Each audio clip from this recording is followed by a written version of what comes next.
Hello बच्चों, let's see the question. Question says hydrolysis constant of two salts M1X and M2X formed from strong acid and weak base are 10 raised to power minus 6 and 10 raised to power minus 3 respectively.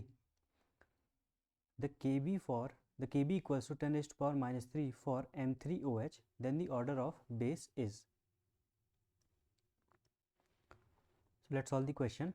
इस question को solve करने के लिए हम जो की concept use करेंगे, की कॉन्सेप्ट है greater the Kb, stronger is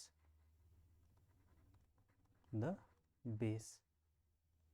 yes, हाँ, stronger is the base या more is the basic strength.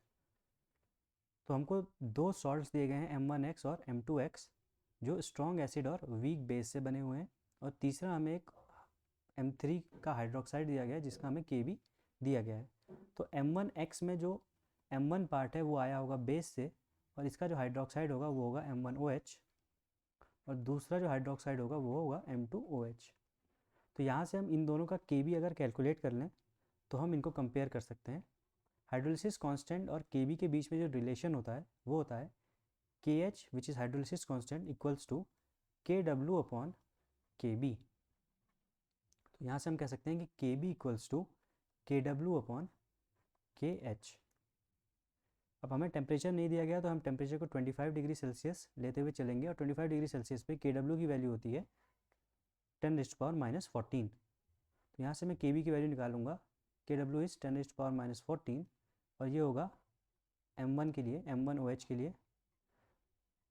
और इसके लिए जो हमें KH की वैल्यू दी गई है M1X की, वो दी गई है 10 रेज़्ड टू पावर माइनस 6. तो यहाँ से Kb की जो वैल्यू आ जाएगी वो आ जाएगी 10 raised to power minus 8. Second हमें दिया गया है for Kb of M2OH, it will be equals to KW upon its KH.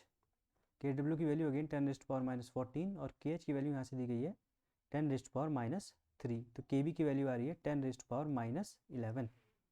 और थर्ड वाला जो हमारे पास हाइड्रोक्साइड है M3OH,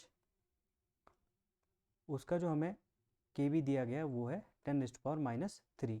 तो इसमें सबसे ज़्यादा Kb जो हमें मिल रहा है वो मिल रहा है फॉर M3OH, देन वो है फॉर M1OH, और वो सबसे कम है फॉर M2OH.